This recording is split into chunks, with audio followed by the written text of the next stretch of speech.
Right now, somewhere in the world, a fully grown adult is looking at a giant fluffy animal and thinking one very dangerous thought. I wonder if I can pet it? It could be a dog, it could be a deer, it could be a fox, it could even be a lion sitting behind a zoo barrier, looking calm for exactly 3 seconds.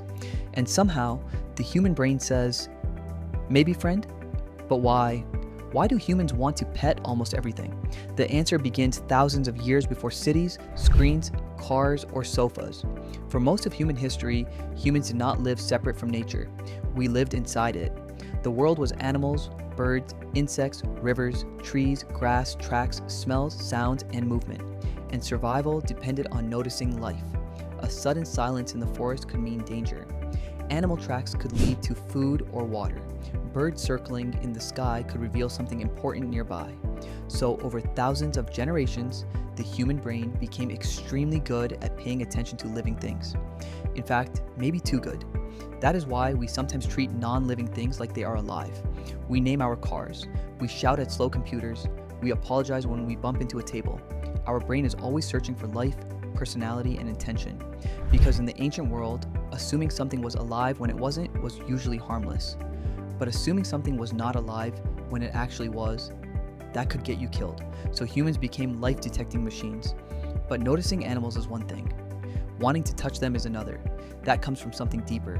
Humans seem to have a natural attraction toward living things. We like watching birds, we keep plants in our homes, we visit aquariums, we stop to pet random dogs. A part of our brain is still looking for connection with the living world. And when an animal looks soft, small, round, or harmless, that connection becomes almost impossible to resist. This is where cuteness takes control. Human babies are helpless for a very long time. Unlike many animals, they cannot run, feed themselves, or survive alone. So human adults evolved powerful caregiving instincts. Big eyes, round faces, small noses, soft features. These baby-like features automatically grab our attention. And many animals have the same features. Puppies, kittens, baby rabbits, panda cubs, seal pups, their faces accidentally press the same emotional buttons as human babies. Your brain does not sit there and carefully decide, this animal appears visually adorable. No, it just reacts. Instantly. That is why people see a tiny puppy and say things like, I want to squeeze it. That strange feeling even has a name, cute aggression. You do not actually want to hurt the animal. It is almost the opposite. The cuteness becomes so emotionally intense that your brain creates a weird pressure release reaction. That is why people say, you're so cute, I could die. Nobody means it literally, hopefully. But cuteness does not explain everything, because nobody looks at a full-grown lion and thinks, that is basically a baby. Nobody sees a bear and mistakes it for a stuffed toy. And yet, some people still want to get close. That is where touch comes in. Humans are deeply social creatures. Touch is one of the ways we create trust.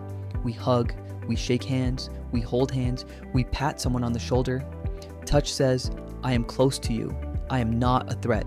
And because humans are so social, we extend that instinct beyond humans. We talk to pets like they understand every word. We celebrate their birthdays. We give them names. We tell them secrets. We treat them like family. So when an animal looks expressive, intelligent, calm, or emotionally relatable, our brain starts treating it less like an object and more like a person. And once that happens, touching it feels natural. Petting becomes a way of saying, I want to connect with you. But there is also a more dangerous reason. Humans are attracted to controlled risk. That is why people enjoy roller coasters, horror movies, cliff edges, and dangerous-looking experiences that still feel safe. A lion in the wild is terrifying, but a lion behind a zoo barrier feels controlled. A giant bison in a national park looks dangerous, but if it is just standing there calmly, some people feel falsely confident. Their brain mixes fear, curiosity, admiration, and excitement. And suddenly, instead of seeing a wild animal, they see a once-in-a-lifetime opportunity. The problem is, the animal has not agreed to this emotional moment. A calm lion is still a lion. A relaxed bear is still a bear. A quiet bison is still a massive wild animal that can ruin your entire week in 3 seconds. And then there is one more thing humans do.